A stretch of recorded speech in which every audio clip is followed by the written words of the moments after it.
Good morning students. आज हम जिस बिंदु पर चर्चा कर रहे हैं वो हमारा है विशेषण, है ना। विशेषण किसे कहते हैं? जो शब्द संज्ञा या सर्वनाम की विशेषता बताते हैं। किसकी? संज्ञा या सर्वनाम की, शब्द की क्या विशेषता बताते हैं, वो शब्द हमारे क्या कहलाते हैं? विशेषण कहलाते हैं। ठीक है। विशेषण का चैप्टर पढ़ने से पहले आपको इसके अंतर्गत कुछ एक दो वर्ड्स और नए आएंगे, उससे आपको और क्लियर अच्छे से हो जाएगा। कौन से वो दो शब्द हैं कि विशेष्य और प्रविशेषण। यानी कि विशेषण की डेफिनेशन, परिभाषा क्या हो गई? जो शब्द संज्ञा या सर्वनाम शब्द की विशेषता बताते हैं वो विशेषण कहलाते हैं। विशेषता बताने वाले शब्द विशेषण कहलाते हैं। ठीक है। किन की विशेषता बताने वाले? संज्ञा या सर्वनाम शब्द की। ठीक है। उसके बाद यहाँ पर इसके विशेषण वाले टॉपिक के अंतर्गत ही हमारे ये दो शब्द भी आते हैं। इनका भी हमें मतलब पहले मालूम होना चाहिए। क्या है? विशेष्य। विशेष्य किसे कहते हैं? जिसकी विशेषता बताई जाए, जिसकी विशेषता बताई जाए वो हमारा विशेष्य कहलाता है। जैसे आपके सामने मैं एक उदाहरण रखती हूँ कि सुंदर बगीचा। ठीक है। सुंदर बगीचा। अब बगीचा शब्द क्या है? संज्ञा है ना। अब इसी संज्ञा शब्द की विशेषता बताई जा रही है, वही शब्द हमारा क्या कहलाता है? विशेष्य कहलाता है। यानी कि संज्ञा को ही विशेष्य कहते हैं। तो यानी कि ये क्या हुआ कि जिसकी विशेषता बताई जाए कि बगीचा सुंदर है, तो बगीचे की विशेषता बताई जा रही है, तो वो हमारा शब्द विशेष्य हो गया। ठीक है। और दूसरा एक शब्द आता है प्रविशेषण। प्रविशेषण का मतलब क्या होता है? जो विशेषण की भी विशेषता बताए। प्र यानी कि इसको आप अलग करके देखोगे, प्र ये उपसर्ग लगा हुआ है और विशेषण ये हमारा शब्द है। तो यानी कि विशेषण से भी पहले आपका विशेषण लगा हुआ है ना। जो क्या इसकी परिभाषा क्या हो गई? जो विशेषण शब्द की भी विशेषता बताए वो हमारा प्रविशेषण कहलाता है। उदाहरण के तौर पर मैंने लिखा यहाँ पर चालाक बालक। ठीक है। चालाक बालक। यहाँ पर क्या है? बालक चालाक है, लेकिन हमारा टॉपिक है प्रविशेषण, तो यानी कि मैंने यहाँ पर लिख दिया बहुत चालाक बालक। यानी कि बालक क्या हो गया? हमारा संज्ञा यानी कि विशेष्य, और विशेषण हो गया चालाक, और दूसरा क्या है? बहुत चालाक या कम चालाक। आप इसको कम भी लिख सकते हो। तो ये विशेषण की भी विशेषता बता रहे हैं ये शब्द, तो वो प्रविशेषण कहलाते हैं। क्लियर है? अब हमारी परिभाषा क्या होगी? वे शब्द जो विशेषण की भी विशेषता बताएं वो हमारे प्रविशेषण कहलाते हैं। ठीक है। अब आते हैं इसके भेदों पर, हम चर्चा करते हैं। भेद मैंने यहाँ पर हमने आपके लिख दिए हैं। हमारे कुछ किताबों में आपको 4 प्रकार के भेद मिलेंगे और कहीं पर आपको 5 मिलेंगे, लेकिन वास्तव में विशेषण के यहाँ पर 5 भेद होते हैं, है ना। आपने अधिकतर किताबें देखी होंगी, वहां पर आपको 4 ही दिखाई मिलेंगे। कौन कौन से? गुणवाचक विशेषण, संख्यावाचक विशेषण, परिमाणवाचक विशेषण, संकेत या सार्वनामिक विशेषण, और 5वां हमारा आता है व्यक्तिवाचक विशेषण। लेकिन वास्तव में हमारे 5 ही प्रकार के विशेषण होते हैं। ठीक है। अब हम इस पर एक एक करके चर्चा कर लेते हैं। सबसे पहला है हमारा गुणवाचक विशेषण। गुणवाचक विशेषण। देखो यहाँ पे क्वेश्चन से ही समझ में आ रहा है कि गुण होने चाहिए, चाहे उसका वो अच्छा गुण हो चाहे वो उसका बुरा गुण हो। तो यानी कि जो शब्द संज्ञा या सर्वनाम की गुण की बात करते हैं, गुण की विशेषता बताते हैं, वो हमारे गुणवाचक विशेषण कहलाते हैं। इसके अंतर्गत हमारे बहुत सारे चीजें आती हैं या बहुत सारे वर्ग आते हैं। जैसे मैं आपके सामने यहाँ पर लिख देती हूँ। सबसे पहले उसके गुण, है ना। दोष, रूप, रंग, आकार, अवस्था या दशा जिसको हम भी कहते हैं ना, और उसके बाद आपका स्पर्श, और आपका आ जाएगा यहाँ पर काल, समय जो हुआ, और दूसरा इसमें आपका आ जाएगा स्पर्श काल हो गया, और इसमें दिशा, इसमें बहुत सारे आपको बुक्स में आप जब देखोगे तो आपको गुणवाचक विशेषण के आपको बहुत सारे इसके रूप मिलेंगे, उसके अंतर्गत हमारा गुणवाचक विशेषण आता है। अब इतने सारे, जैसे मैं आपके सामने पहले एग्जाम्पल लिख देती हूँ। गुण का क्या हो गया कि जैसे ईमानदार बालक या ईमानदार आदमी या बच्चा, छात्र, कुछ भी, ईमानदार बालक। दोष में क्या हो गया, बेईमान व्यक्ति, बेईमान व्यक्ति। और उसके बाद रूप, सुंदर दृश्य, है ना, सुंदर दृश्य। रंग, काला, काला रंग, ठीक है, काला कागज, आप ऐसे इसको लिख सकते हो। आकार, आपका आकार के बारे में बताना, यानी कि ये अब इतनी सारी चीजों को याद रखना हमें मुश्किल होता है ना, कि कैसे याद रखेंगे कितने किसके गुण, कितने किसके दोष, कितने किसके रूप या रंग या कितने आकार, इन सबको याद रखना मुश्किल होता है। तो हम यहाँ पर क्या करते हैं, यहाँ पर हमारे पास इन शब्द को आप यदि रखेंगे याद तो हमारा ये प्रॉब्लम सॉल्व हो जाएगी, हमारा ये प्रश्न का उत्तर आसानी से मिल जाएगा। कैसा, कैसी और कैसी, यानी कि आप पुल्लिंग है तो कैसा, स्त्रीलिंग है तो कैसी, और बहुवचन में है तो कैसे। उसके द्वारा हम, प्रश्न के द्वारा हम गुणवाचक विशेषण को हम पहचान सकते हैं। कैसे, जैसे मैं आपको बताती हूँ। कैसा बालक, कैसा बालक, ईमानदार बालक, तो यानी कि यहाँ पर जो बालक शब्द है वो संज्ञा है हमारा, और ये उसकी विशेषता है। और हम इसको कैसे पहचाने, तो मैंने कैसे के द्वारा शब्द का प्रश्न का उसका उत्तर उठाया, तो हमारा क्या हो गया कि कैसा बालक, ईमानदार बालक। कैसा दृश्य, सुंदर दृश्य। कैसा व्यक्ति, बेईमान व्यक्ति। कैसा कागज, काला कागज। आकार का, जैसे मोटी किताब या मोटी पुस्तक, है ना, मोटी पुस्तक, तो आपकी कैसी पुस्तक, मोटी पुस्तक। तो यानी कि हम क्या कर सकते हैं कि गुणवाचक विशेषण को पहचानने के लिए हमें इन तीन शब्दों को हम अच्छे से याद रखेंगे, जेंडर के अकॉर्डिंग, लिंग के अकॉर्डिंग हम इनका प्रयोग करेंगे। कैसा, कैसी और कैसे, तो हमारा गुणवाचक विशेषण निकल आएगा, उसका आंसर हमें मिल जाएगा। ठीक है, तो यानी कि गुणवाचक विशेषण क्या हो गया कि जो वह संज्ञा या सर्वनाम शब्द, संज्ञा या सर्वनाम शब्द जो किसी व्यक्ति के गुण, दोष, रूप, रंग, आकार, अवस्था, स्पर्श, काल या दिशा का बोध कराते हैं, वो हमारे गुणवाचक विशेषण कहलाते हैं। ठीक है, अब हम इसके दूसरे भाग पर चर्चा करते हैं। दूसरा भेद है हमारा संख्यावाचक विशेषण। ठीक है, संख्या वाचक विशेषण।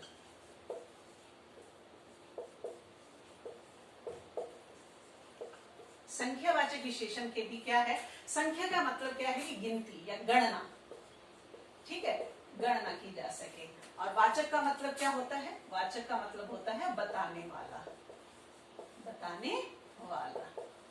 वह शब्द जो किसी संज्ञा या सर्वनाम की संख्या का बोध कराते हैं, वो हमारा संख्यावाचक विशेषण कहलाता है। अब इसके भी यहाँ पर दो भेद हैं। सबसे पहला है हमारा निश्चित संख्यावाचक विशेषण, और दूसरा हमारा आता है अनिश्चित संख्यावाचक विशेषण। ठीक है, अब क्या हुआ कि इसमें जिसमें निश्चित संख्या का बोध हो वो हमारा निश्चित संख्यावाचक कहलाता है, और जिसमें हमारी संख्या निश्चित नहीं हो वो हमारा अनिश्चित संख्यावाचक कहलाता है। उदाहरण के हम कर लेते हैं, जैसे मैंने लिखा 5 आदमी, ठीक है, 5 आदमी, और दूसरा मैंने लिख दिया कुछ आदमी या कुछ बालक, है ना, आप बालक भी लिख सकते हो, छात्र भी लिख सकते हो, कुछ भी, है ना। तो यहाँ पर क्या है, देखो यहाँ पे 5 हम गिनती कर सकते हैं, है ना, इस संख्या को काउंट कर सकते हैं कि आदमी कितने हैं, 5 हैं, पता है हमें, तो यहाँ पर हमारा निश्चित संख्यावाचक हो जाएगा। और जहां पर कुछ आदमी या कुछ बालक हैं तो हमें नहीं मालूम वहां पे 2 हैं या 4 हैं, तो वहां पर अनिश्चित संख्यावाचक हो जाएगा। यानी कि जहां पर हमें संख्या का मालूम ही नहीं है कि वो कितनी है, कुछ है, तो वहां पे अनिश्चित संख्यावाचक, और जहां पे हमें संख्या मालूम है वो हमारा निश्चित संख्यावाचक विशेषण हो जाएगा। ठीक है, अब आपको एक और इसमें बात बता देती हूँ कि जो निश्चित संख्यावाचक है इसमें हमारे कुछ किस तरह के शब्द आएंगे। जैसे मैं आपके सामने यहाँ पर रखती हूँ, इसमें यहाँ पर 4 प्रकार के हमारे शब्द आ जाएंगे जो हम आपको संख्यावाची विशेषण पहचानने के लिए या निश्चित संख्यावाची शब्द पहचानने के लिए आपको किस प्रकार के वो शब्द देता है। सबसे पहला तो आता है इसमें आपका क्रम, क्रम जैसे, दूसरा है इसमें आवृत्ति, और तीसरा है इसमें समूह,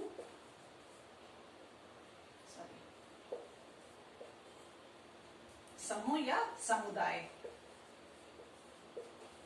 और चौथा हमारा है गिनती यानी कि गणना, गिनती या गणना। कैसे? क्रम में क्या है कि आपका पहला, दूसरा या तीसरा, यानी कि मेरा कक्षा में पहला स्थान आया या मेरा कक्षा में दूसरा स्थान आया, ये हमारा पहला हो गया। इसको हम बोलते, इस तरह के शब्द आएंगे आपको, पहला या दूसरा। ठीक है, ये हमारा क्रम के अनुसार।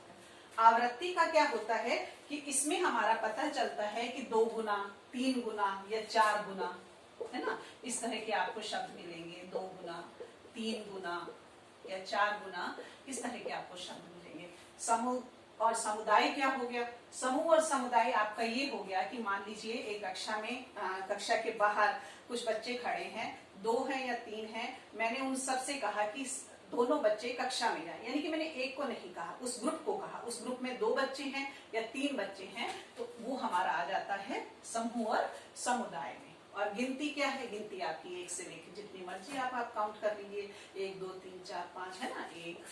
तो ये क्या है कि जो संख्यावाची, जिसमें भी हमारा निश्चित संख्यावाची है, उसमें हमारे पास जो शब्द हमें आते हैं वो इस तरह से 4 प्रकार से आते हैं। कौन कौन से इसमें आते हैं? क्रम के अनुसार आते हैं, आवृत्ति के, समूह और समुदाय के, और गिनती के। ठीक है, अब मैं आपके सामने जो हमारा तीसरा इसका भेद है उस पर चर्चा करते हैं।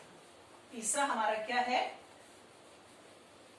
परिमाणवाचक विशेषण। परिमाण, ये वाले शब्द में भी बच्चे बहुत गलती करते हैं, इसका प्रयोग ही या इसका लिखना ही गलत कर देते हैं। जैसे कुछ बच्चे क्या लिख देते हैं या इसका अंतर ही नहीं समझ पाते, परिणाम लिख देते हैं, ये इस तरह से परिणाम, जिसका ये परिमाण होता है। परिमाण का मतलब होता है माप तोल, है ना, और परिणाम का मतलब होता है नतीजा या आपका फल, है ना, कि जैसे मेरा कक्षा में परिणाम अच्छा आया या मेरा कक्षा में रिजल्ट अच्छा आया, तो ये परिणाम वो है। परिमाण का मतलब होता है माप या तोल। तो यहाँ पर भी बच्चे गलती करते हैं, तो आप इस शब्द का ध्यान रखना। ठीक है, परिमाण क्या है? वे शब्द जो क्या है, निश्चित उसका परिमाण का, उसकी माप तोल का बोध कराते हैं, वे हमारे क्या कहलाते हैं? परिमाणवाचक विशेषण कहलाते हैं। जैसे मैं आपके सामने, इसके भी 2 भेद हैं। एक हमारा क्या होता है? निश्चित परिमाणवाचक, और दूसरा है अनिश्चित परिमाणवाचक।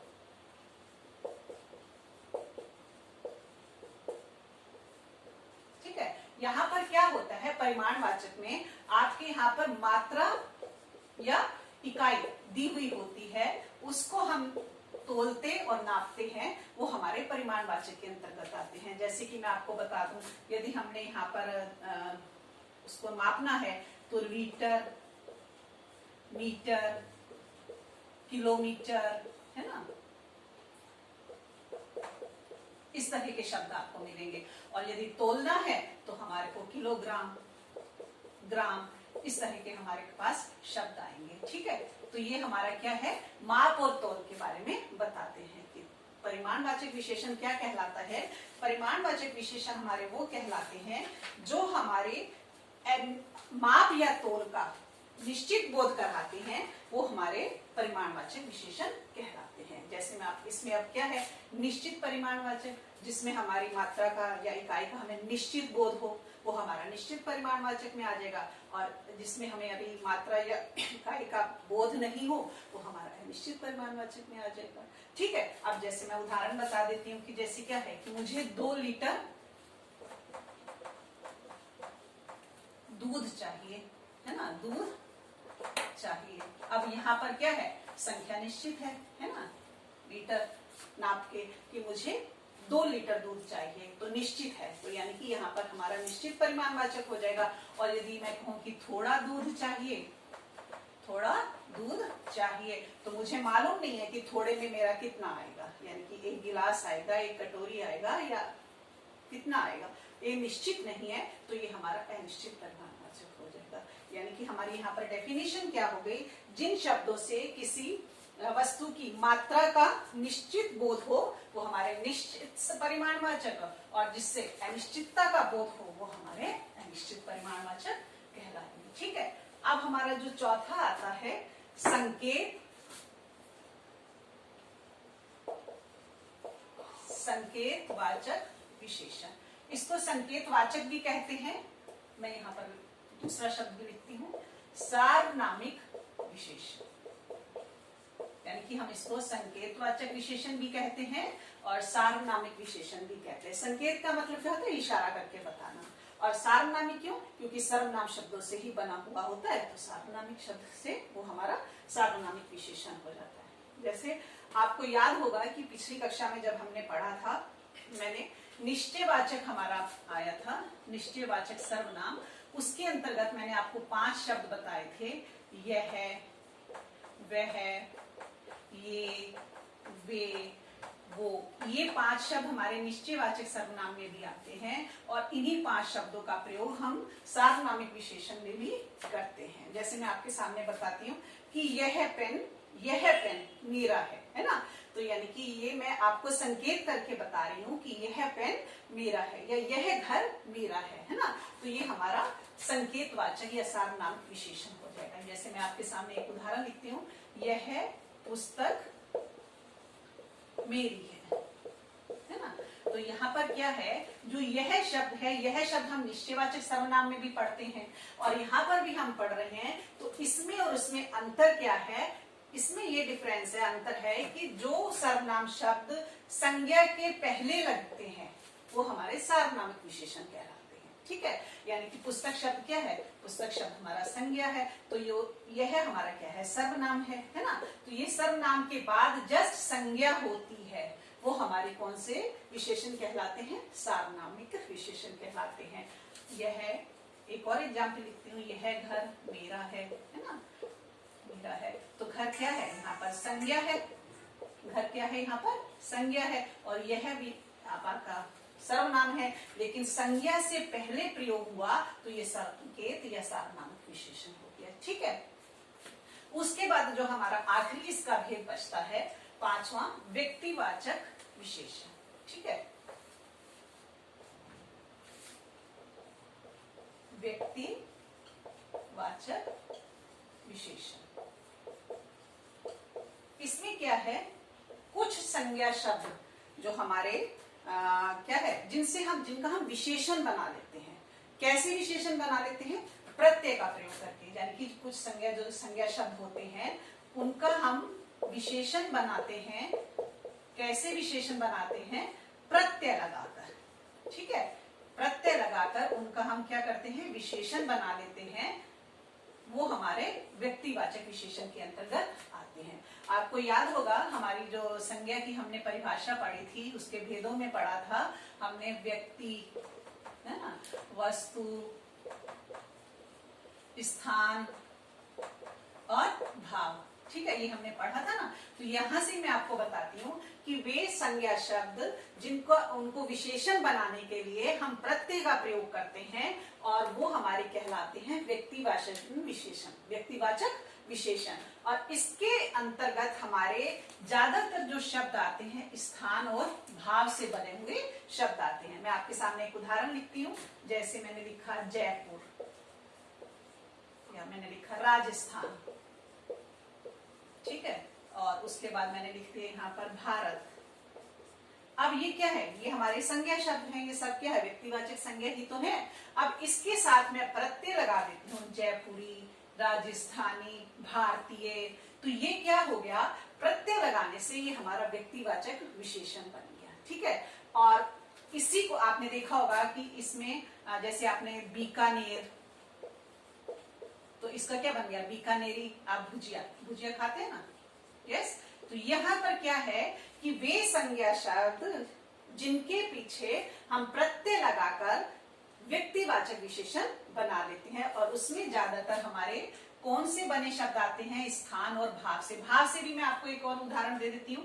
भाव में क्या आता है, जैसे आपका धर्म, धर्म आता है ना, धर्म, ये क्या है आपका, इसको मैंने एक प्रत्यय लगाया तो बन गया ये धार्मिक, तो ये हमारा भाव के अंतर्गत आ गया।